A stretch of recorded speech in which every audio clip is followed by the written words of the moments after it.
The night was quiet on New Busan when Dr. Park Tae-ho first noticed something was wrong.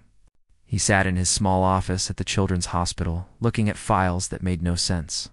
In 6 months, 347 children had disappeared from human colonies across the galaxy. No bodies, no ransom demands, no explanations. They simply vanished like smoke in the wind.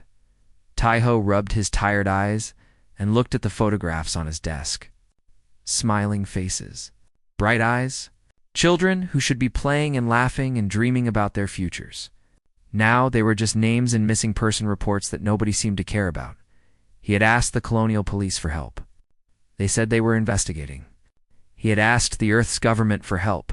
They said they were concerned. He had asked the Galactic Concord for help. They said nothing at all. The Galactic Concord was a coalition of 42 alien species that ruled most of the known galaxy. Humanity had joined them 60 years ago after first contact revealed that the universe was full of life. The aliens were more advanced, more powerful, and more ancient than humans could imagine. Some species had traveled between stars when humans were still living in caves. Tae-ho had always believed the Concord was humanity's friend. Now he was not so sure. He pulled up his research on the computer screen. Every missing child shared something in common. They all showed signs of exceptional neural plasticity. Their brains could adapt and change faster than normal. It was a trait that made human children special. Alien children developed in fixed patterns, their growth determined by genetics. But human children could become anything. Their minds were like water, able to fill any shape. Tae-ho did not understand why this mattered, but he felt in his gut that it was the key to everything. 3,000 light-years away. On the mining colony of Incheon 4, Sergeant Baek Sun-woo could not sleep. He never slept well. The nightmares always came. Memories of darkness and cold metal and voices speaking in languages he did not understand. He had been taken when he was 7 years old. He had escaped when he was 12. The 5 years between were a blur of pain and confusion that he tried every day to forget. Nobody believed his story. The doctors said he had suffered trauma. The officials said he had imagined things. His own parents looked at him with eyes full of doubt. So Sun-woo stopped talking about it. He joined the military instead. He trained himself to be strong, to be ready, to never be helpless again. Tonight, something woke him. A sound in the distance. He walked to his window and looked out at the colony below. The orphanage sat at the edge of town, a small building full of children who had lost their parents to mining accidents. Sun-woo visited them sometimes. He brought them candy and told them stories. He saw himself in their eyes. Now he saw something else. A ship was descending from the sky. It was not a human ship. Its design was smooth and organic, like a living creature rather than a machine. It made no sound as it landed beside the orphanage. Sun-woo grabbed his recording device and ran. By the time he reached the orphanage, the doors were already open. Tall figures moved inside, their bodies pale and thin, their movements strange and fluid. The Valkyrie. Sun-woo had seen them before, long ago, memories he wished he could erase. He hid behind a storage container and recorded everything. The aliens moved through the building with calm efficiency. They carried children in their arms, small bodies limp and still, placed gently into pods that glowed with soft blue light. The children were not dead. They were sleeping, drugged, taken. Sun-woo wanted to fight. Every muscle in his body screamed at him to charge forward and stop this. But he was one man with no weapon against a dozen aliens with technology beyond his understanding. So he did the only thing he could. He recorded. He gathered evidence. He made sure that this time, someone would have to believe. The ship lifted silently into the sky and disappeared among the stars. Sun-woo stood alone in the empty orphanage, his hands shaking, his heart pounding. 18 children were gone. 18 more names that would join the list of the vanished. But this time was proof. Captain Lee Yuna received the transmission 3 days later. She was the commander of an elite strike force, one of the best soldiers humanity had ever produced. She had fought pirates and rebels and once even faced an alien warship that threatened a human colony. Nothing had prepared her for what she saw in Sun-woo's recording. She watched it 5 times. Then she watched it again. The evidence was clear. The Valkyrie, a species that sat on the Galactic Concord's High Council, were stealing human children. Yuna took the recording directly to Admiral Kang Jinho, the Supreme Commander of the United Earth Fleet. Jinho was an old man with gray hair and steady hands. He had served humanity for 40 years. He had lost his wife to illness and his daughter to something he never understood. She had vanished from her bedroom when she was 9 years old. The investigators found nothing. The case went cold. Jinho had spent 15 years wondering what happened to his little girl. Now, watching the recording, he finally knew. His hands did not shake. His voice did not break. But something changed in his eyes. Something hard and cold and absolutely certain.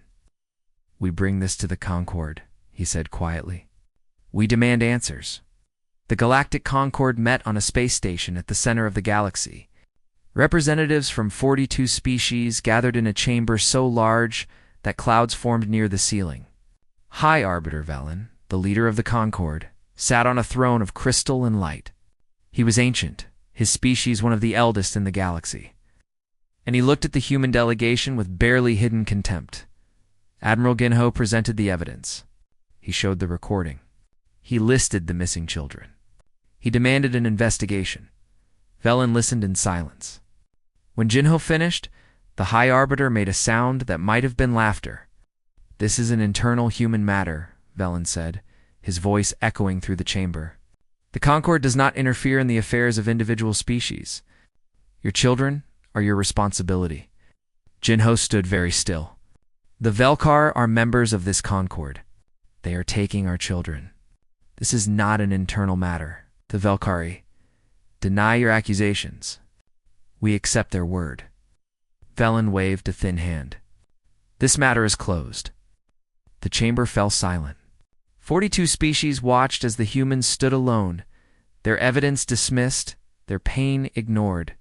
Jinho looked around the room, searching for sympathy, for justice, for anything.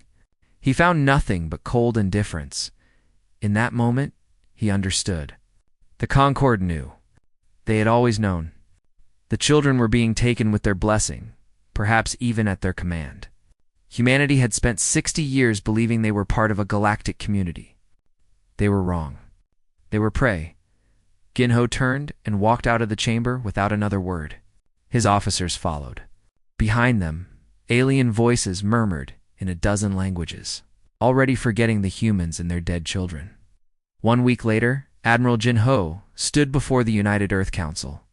Every colony watched the broadcast. Every human listened to his words. "They are harvesting our children," he said, his voice calm and steady.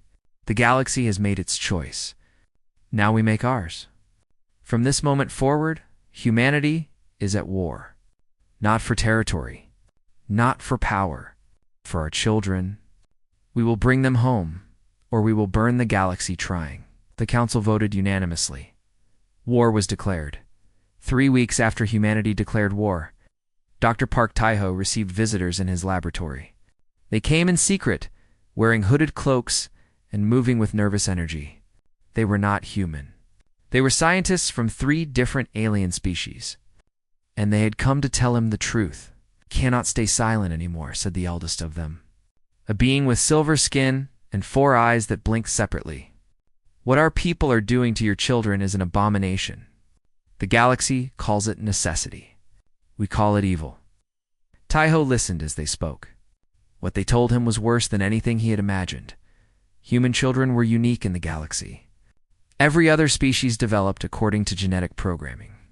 An alien child would grow into exactly what their DNA dictated. Their brains formed in predictable patterns, their abilities limited by biology. But human children were different. Their neural plasticity meant their brains could adapt to anything. They could learn any skill, process any information, become anything they needed to be. This made them valuable. More valuable than gold or fuel or weapons. The collective. A secret council of 12 ancient species that truly controlled the Galactic Concord had discovered this decades ago. They had been studying humanity since first contact, watching and waiting and planning. When they understood what human children could become, they began the harvesting. They take the children young, one of the alien scientists explained, his voice heavy with shame. Before the age of 12, when plasticity is highest, they are surgically modified. Neural implants are installed.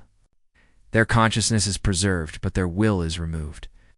They become organic processors. Taiho felt sick. Processors. For what? For everything. Planetary defense systems. Economic networks. Communication grids. The collective civilization runs on technology so complex that no computer can manage it. They need living minds. Billions of them. For centuries, they used their own children, but the results were limited. Human children are different.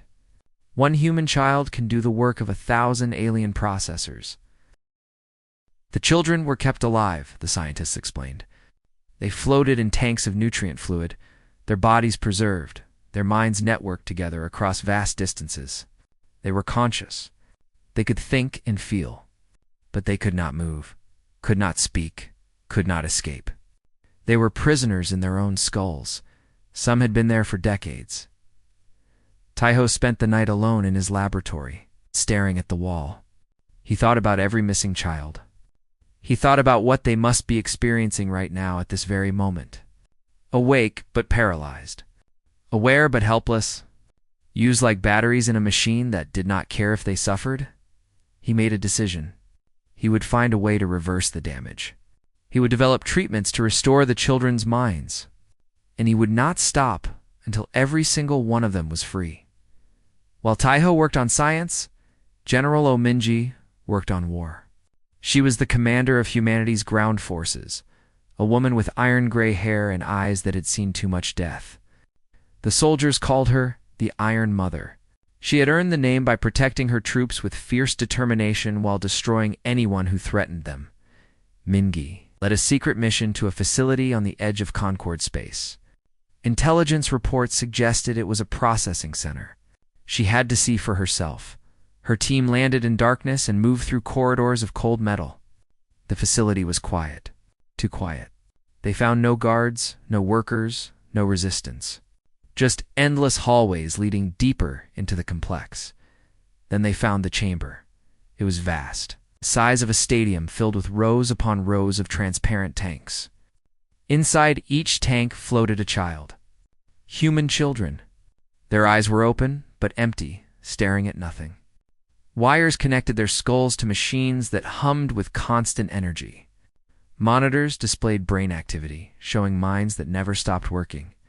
Minji walked between the rows, counting. 200. 500. 1,000. More than she could count. She stopped in front of one tank. A little boy, no more than 8 years old. His hair floated around his head like seaweed. His mouth was slightly open. His fingers twitched occasionally, the only sign that he was still alive. General, one of her soldiers said, his voice breaking, "Some of these children have been here for 20 years. They are adults now, but they still look like children. The tanks preserve them." Minji placed her hand against the glass. The boy's eyes did not move. He could not see her. He could not hear her. He was trapped in a nightmare without end. "Mark this location," she said, her voice steady despite the tears running down her face. "We are coming back. We are coming back for all of them." Across the galaxy, emissary Torak made a dangerous choice. He was a diplomat from a species called the Norith, one of the 42 members of the Galactic Concord. He had served the Concord faithfully for centuries. He had believed in its mission of peace and cooperation, but he had also seen the truth. Torak contacted Captain Lee Yuna through secret channels. They met on a dead moon, far from any sensors or patrols. He gave her data chips containing information that could change the war. "These are star maps," he said. 47 facilities across the galaxy where human children are being held. Locations, defenses, personnel, everything your forces need to launch rescue operations. Yuna took the chips carefully. "Why are you helping us?" "Your people will execute you if they find out." Torak was silent for a long moment. "I have watched your species since you joined the Concord. You are young and small and weak by galactic standards. Many of my colleagues dismissed you. They saw you as primitives, barely worth notice. He looked at her with eyes that held ancient wisdom. But I saw something else. I saw a species that protects its young with absolute devotion. I saw parents who would die for their children without hesitation. I saw a love so powerful that it defines your entire civilization. Torak shook his head slowly. The collective does not understand this. They see your children as resources to be harvested. They believe you will eventually accept your loss and move on, as other species have done before. They are wrong, Yuna said quietly. Yes, they are very wrong. That is why I am helping you. Your species terrifies the collective, not because of your weapons or your ships, but because of what your children might become if they are allowed to grow. Unlimited potential. Unlimited possibility. The collective harvests your young because they fear what humanity could be. Yuna thought about this. And you do not fear us? Torak smiled, a strange expression on his alien face. I believe the galaxy needs what humanity offers. I believe your love for your children can teach the universe something it has forgotten. I am old, Captain.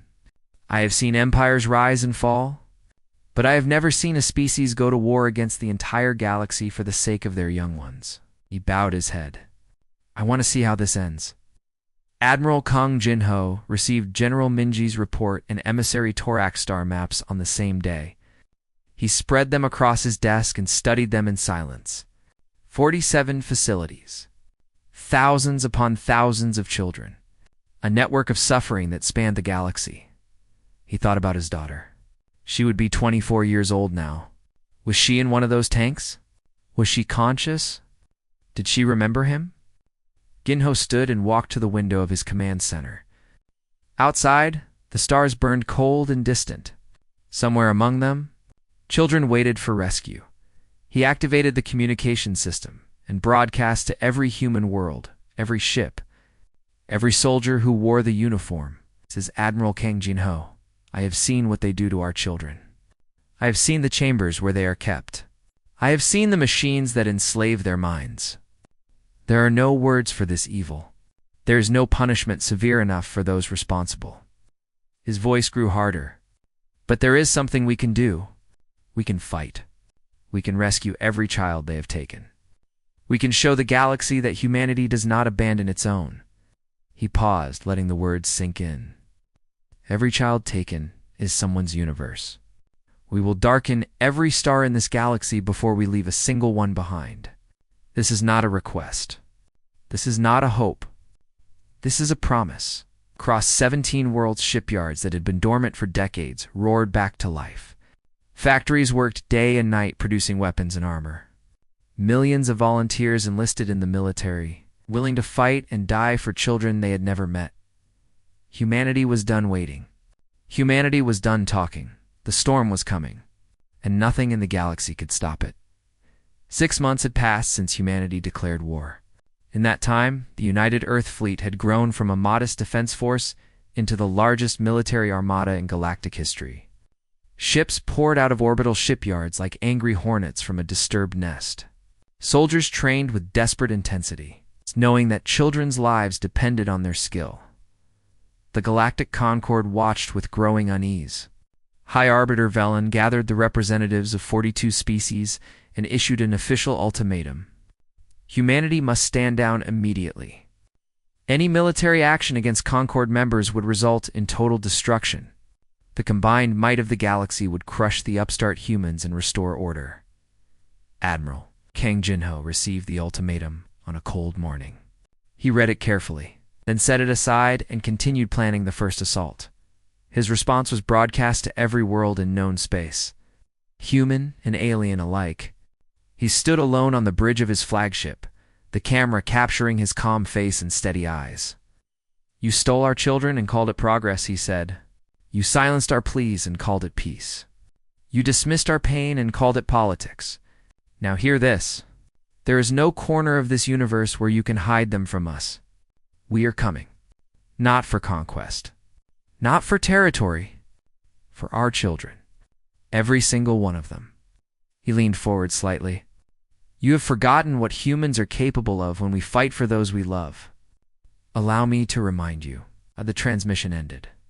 Across the galaxy, alien leaders looked at each other with confusion and concern. This was not how inferior species were supposed to behave. This was not how the game was played. But humanity was not playing games. The Battle of the Velner Gate was the first major engagement of the war.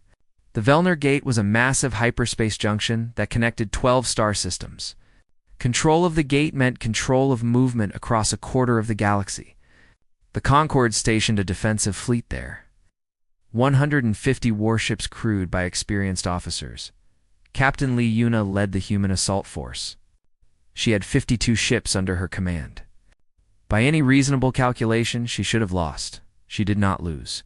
Human ships were different from alien vessels. The Concord had not fought a real war in 3,000 years. Their ships were designed for intimidation, covered in decorative armor and ceremonial weapons. Their tactics came from ancient textbooks that nobody had updated because nobody needed to fight anymore. Humanity never stopped fighting. Civil wars, colonial rebellions, corporate conflicts. Humans killed each other with depressing regularity, and each conflict taught them something new about combat. Their ships were fast and aggressive, built for attack rather than display. Their weapons were brutal and efficient, designed to destroy rather than impress. Yuna's fleet hit the Velner Gate like a hammer hitting glass. Her ships moved in patterns the aliens had never seen before. They attacked from multiple angles simultaneously, forcing the defenders to split their attention. They targeted weak points with surgical precision, crippling engines and weapon systems before the aliens could respond.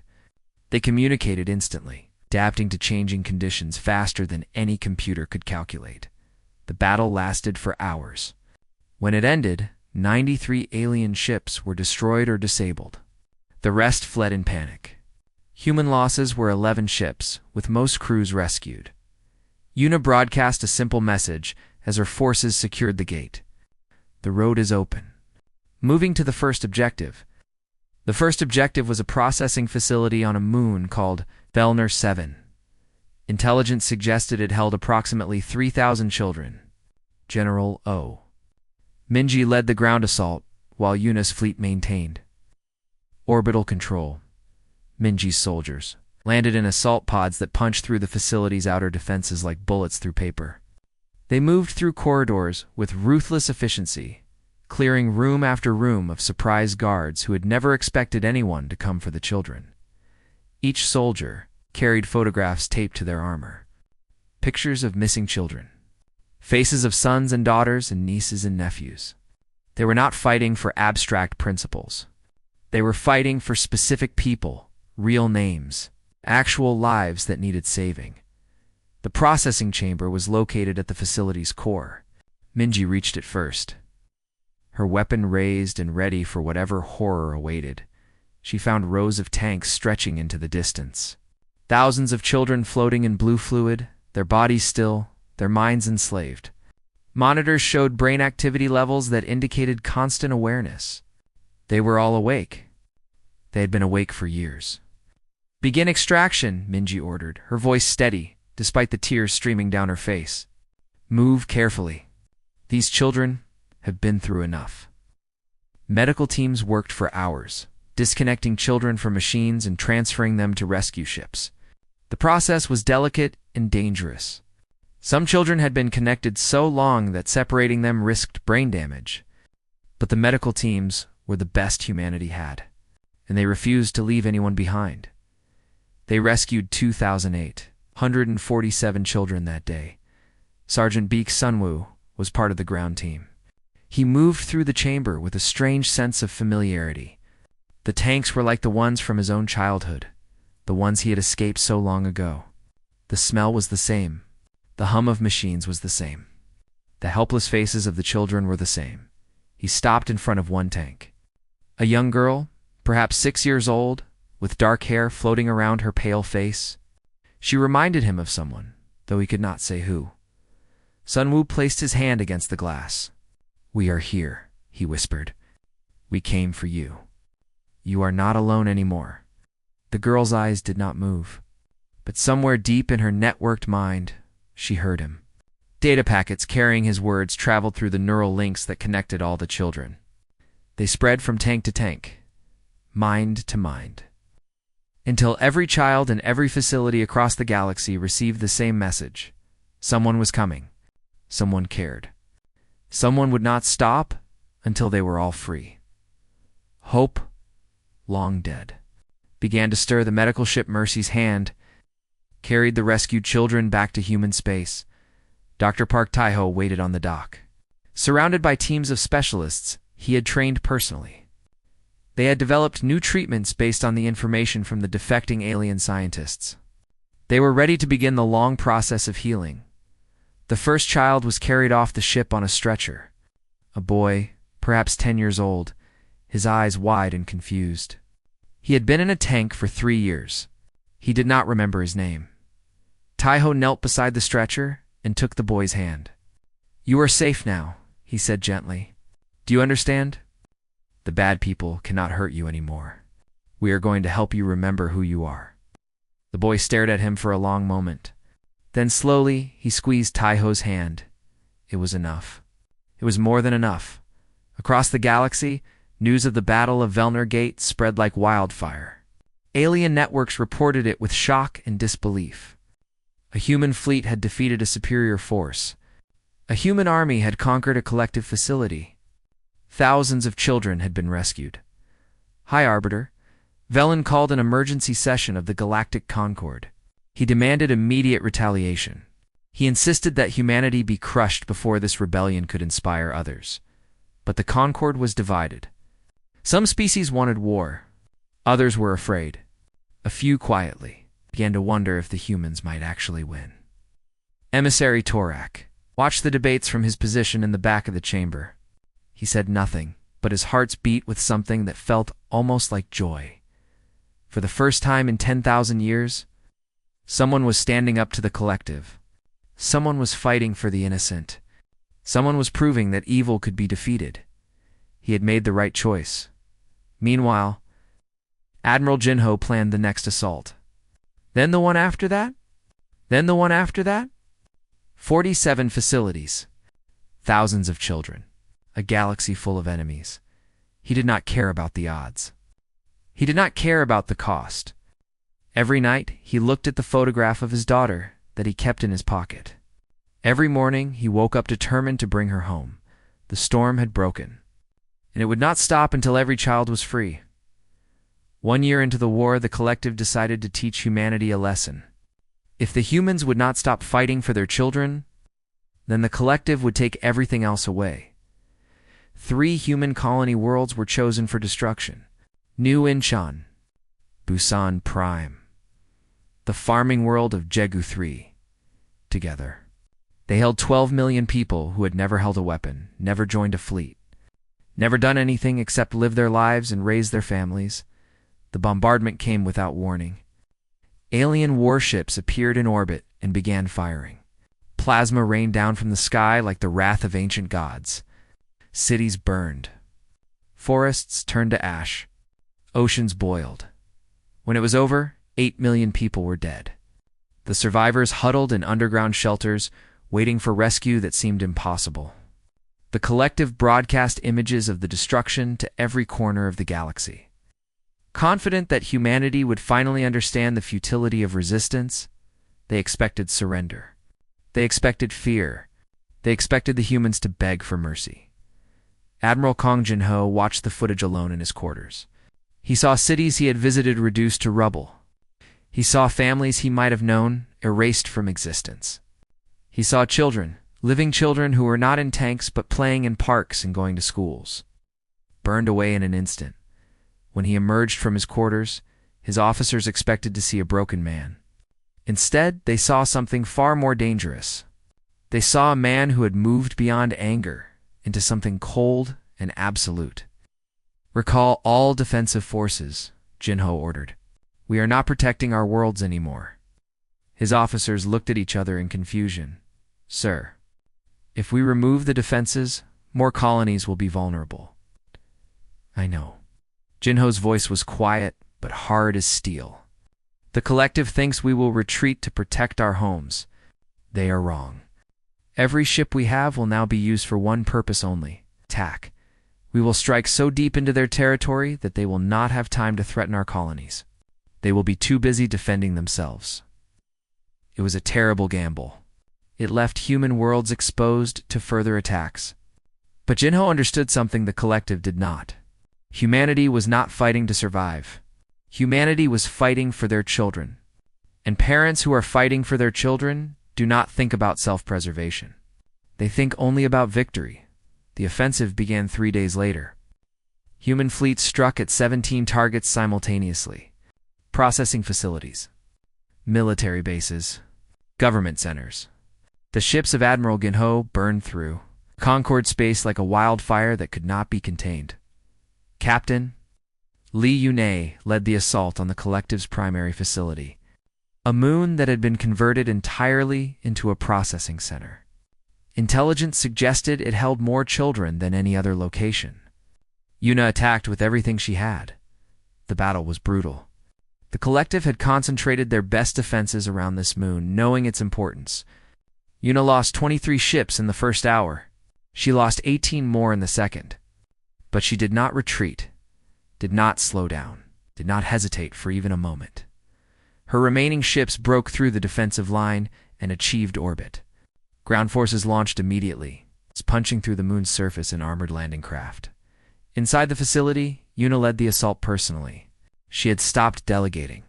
She needed to see the children with her own eyes. She needed to be the one who told them they were free. The processing chamber was the largest she had ever seen. 12,000 tanks stretched across a space so vast that she could not see the walls.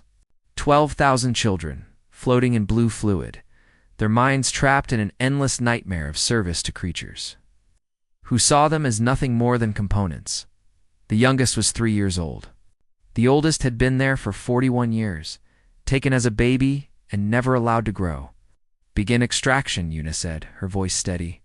"Every single one, no matter how long it takes." It took 4 days. For days of constant work, constant fighting, constant fear that collective reinforcements would arrive before they finished. But the medical teams did not stop. The soldiers did not rest. And when the last child was loaded onto the last rescue ship, Yuna stood in the empty chamber and allowed herself one moment of relief. 12,000 more. 12,000 saved. Back on Earth, Dr. Park Tai-ho worked without sleep. The rescued children needed treatment, and he was the best chance they had. He had developed techniques to reverse the neural damage, to restore memories and personalities that had been suppressed for years. It was slow and painful and imperfect, but it worked. Some children recovered quickly. Their minds were resilient, their personalities intact, despite years of captivity. They remembered their names, their families, their favorite foods and games. They cried when they saw their parents and laughed when they played with other children. Others were harder. Their minds had been connected too long, damaged too deeply. They stared at walls without seeing. They spoke in languages no human had ever spoken, fragments of alien code that had leaked into their thoughts. They flinched at every sound and screamed at every shadow.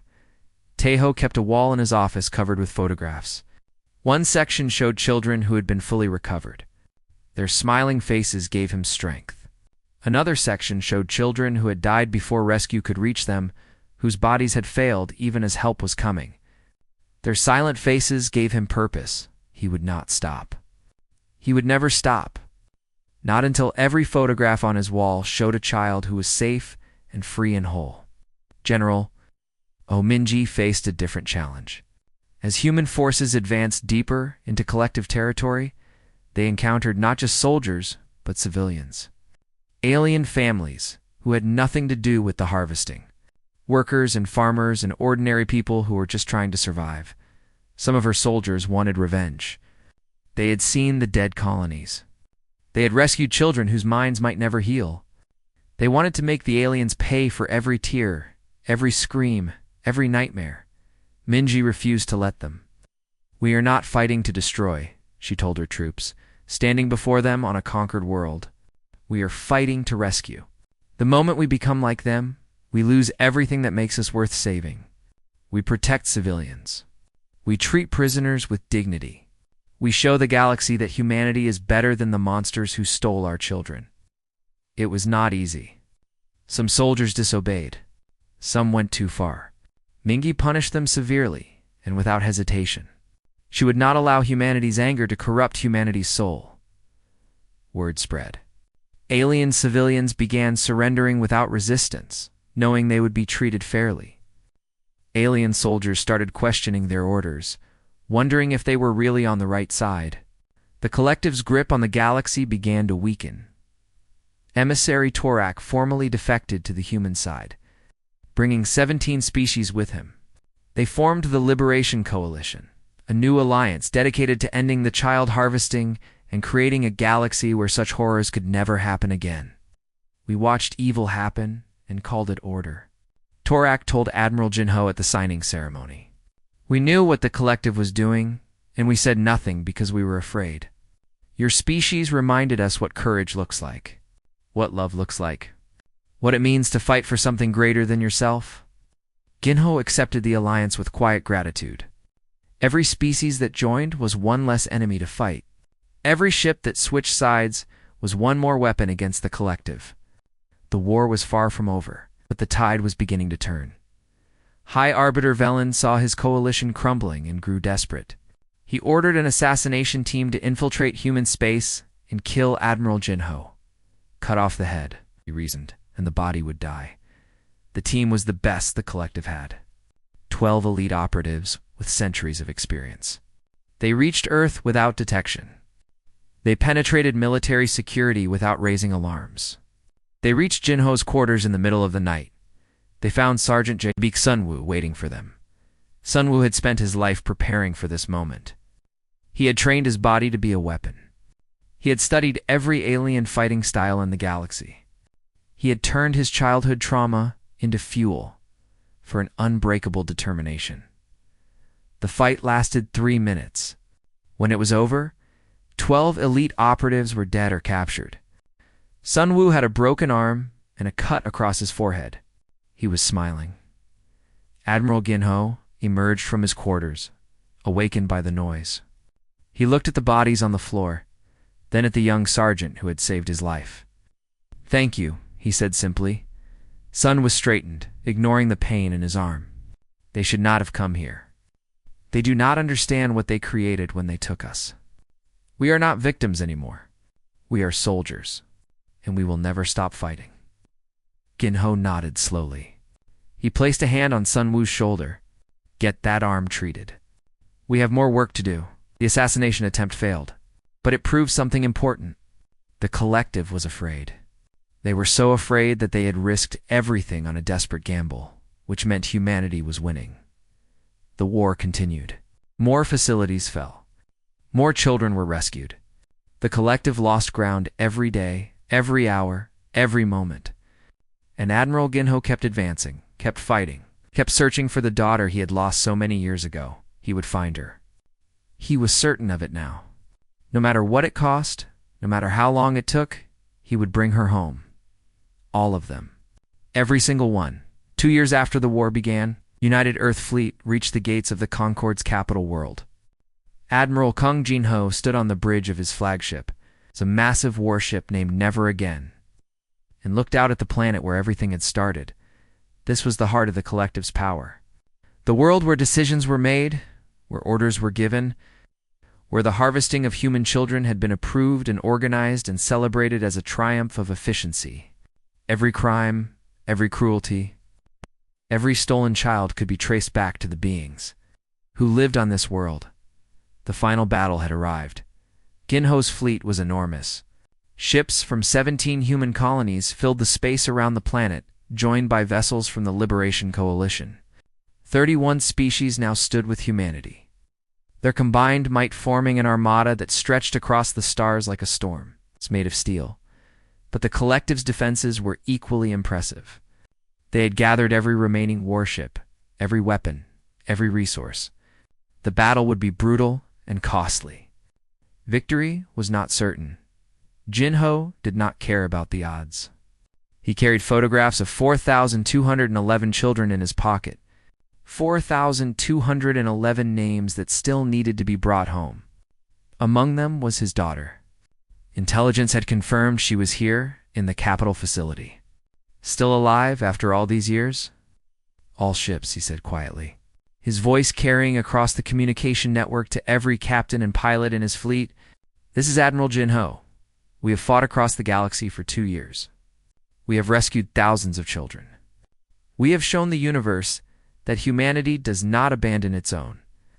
Today, we finish what we started. Today, we bring the last of them home. He paused, letting the words sink in. Attack. The Battle of the Concord Throne was the largest engagement in galactic history. Thousands of ships clashed in a dance of destruction that lit up the void like a second sun. Plasma fire and missile contrails painted the darkness with lines of burning light. Ships exploded in silent blooms of flame, their crews dying without even a scream reaching the vacuum around them. Captain Lee Yuna led the main assault. Her task force punched through the defensive perimeter with brutal efficiency, creating an opening for the rest of the fleet.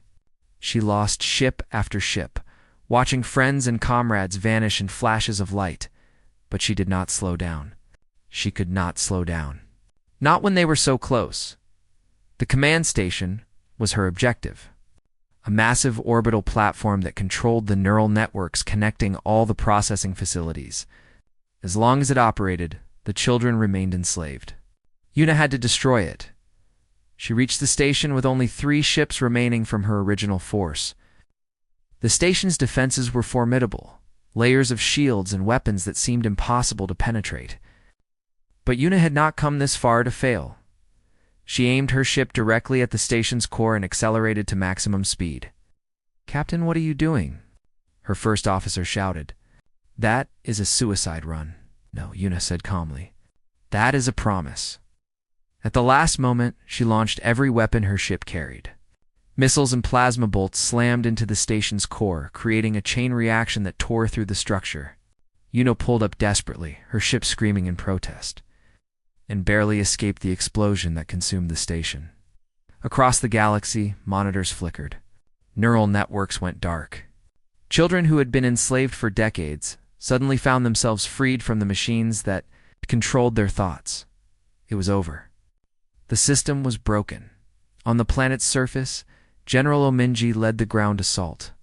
Her forces landed in the heart of the capital city, pushing through streets designed for species that had never imagined being invaded. The aliens fled before her soldiers, their ancient confidence shattered by the fury of parents fighting for their children. Mingi reached the collective's council chamber without firing a single shot. The guards had abandoned their posts. The officials had hidden in their bunkers. Only the 12 members of the collective remained, seated on their thrones of crystal and light, too proud to run even as their world collapsed around them. Minji walked into the chamber alone. Her soldiers waited outside, weapons ready but unnecessary. She approached the collective and looked at each of them in turn. Ancient beings who had ruled the galaxy for millennia, powers that had never been challenged, never been questioned, never been held accountable. "The children," she said, her voice cold and final. Now, High Arbiter Velen rose from his throne. His face showed no fear, only confusion. He could not understand how this had happened. How a primitive species had defeated the might of the galaxy. How love for children could be stronger than power and technology and thousands of years of dominance. "You cannot do this," he said. "We are the collective. We are the order of the galaxy. Without us, everything will collapse." Minji did not blink. "Your order was built on the suffering of children. It deserves to collapse. Now give me the access codes to the remaining facilities, or I will find them myself by searching through the ashes of this building." Velen stared at her for a long moment. Then, slowly, he handed over a data crystal.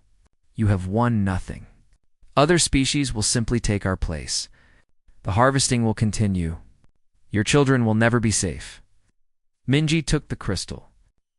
"Then we will fight again, and again, and again, for as long as it takes.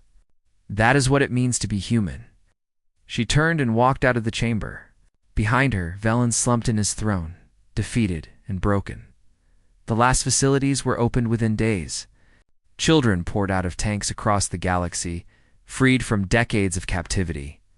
Medical teams worked around the clock, treating damage both physical and mental. Families reunited in scenes of tearful joy that defied description. Admiral Jinho went personally to the capital facility. He walked through corridors that smelled of antiseptic and silence, past rows of tanks that were finally empty. Medical staff directed him to a small room where a young woman lay on a bed. Her eyes closed, her breathing steady. She was 24 years old. She had been taken when she was 9. 15 years in a tank, her mind enslaved, her body preserved in a state between childhood and adulthood. She did not look like the little girl in the photograph Jinho carried, but she was his daughter. He sat beside her bed and took her hand. It was cold and thin, fragile as a bird's wing. He held it gently, afraid to break her. Her eyes opened slowly. They were confused, unfocused, struggling to understand a world she had not seen in 15 years. She looked at the man beside her bed without recognition. "My name is Jinho," he said softly, tears running down his face. "I am your father. You were taken from me when you were a child. I have spent 15 years looking for you. I have fought a war across the galaxy to bring you home." Atch. She stared at him. Her lips moved, trying to form words that would not come. "It is okay," Jinho said. "You do not have to remember right now. You have all the time in the world. I am here. I am not leaving. I will help you remember who you are. I will help you become whoever you want to be." She squeezed his hand. Just slightly. Just barely. But it was enough. Dr. Park Tae-ho worked for months treating the rescued children. His techniques improved with every patient. His success rate climbed higher and higher. By the end, he had helped restore thousands of minds, bringing children back from the edge of permanent damage. He stood in his office on a quiet evening, looking at the wall of photographs. The section of recovered children was now far larger than the section of lost ones. Smiling faces outnumbered, silent ones 10 to 1. It was not perfect. Some children would never fully recover. Some families would never be the same. The scars of the harvesting would last for generations. But it was enough. It was more than enough. Sergeant Beek Sun-woo addressed the rescued children who had chosen to serve. Many of them, like him, had turned their trauma into strength. They wanted to ensure that no child would ever suffer what they had suffered. They wanted to protect the innocent with the same fierce determination that had rescued them. "We were taken," Sun-woo told them. Standing before 1,000 young soldiers who understood his words in ways no one else could. "We were used. We were treated as less than human. But we survived. We were saved. And now we have a choice. We can spend our lives grieving for what was stolen from us. Or we can spend our lives making sure it never happens again." He looked at their faces, seeing his own reflection in their eyes. "I choose to protect. I choose to serve. I choose to be the soldier I needed when I was a scared child in a tank. And I promise you this: no child in this galaxy will ever be harvested again. Not while we stand guard. Not while we remember." They cheered. They wept. They stood together. Survivors who had become warriors. Victims who had become protectors. The war was over. Admiral Jinho stood on the observation deck of his flagship for the last time. The stars stretched endlessly before him, cold and beautiful and full of possibility. His daughter slept in the medical bay below. Finally safe. Finally home. An officer approached. "Sir, the Assembly wants to know our terms for peace." Jinho was quiet for a long moment. He thought about everything that had happened. The children who had been stolen, the soldiers who had died, the galaxy that had turned a blind eye to evil until humanity forced them to see. "Tell them this," he said finally. "Humanity did not come to rule. We came to rescue.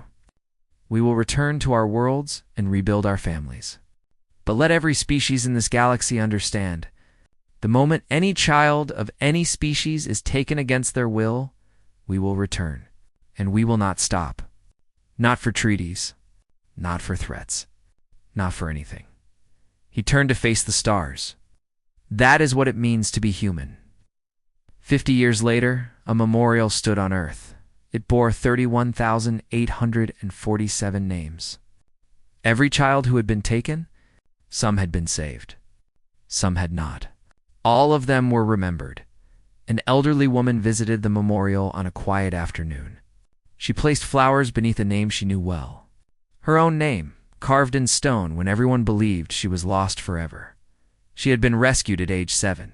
She did not remember the darkness anymore. She only remembered the moment the doors opened and soldiers with tears in their eyes told her she was safe. She had become a teacher. She had 3 children and 7 grandchildren. None of them would ever know what it meant to be taken. She stood in silence, listening to the wind and remembering those who had fought for her. Then she turned and walked away, back to a life that had been given to her by the courage of others. Above the memorial, carved in letters large enough to be seen from space, were words that echoed across the stars.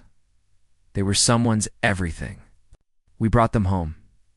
The galaxy had learned its lesson. The harvesting had ended forever. And humanity stood watch over the innocent, ready to fight again if the darkness ever returned. It never did.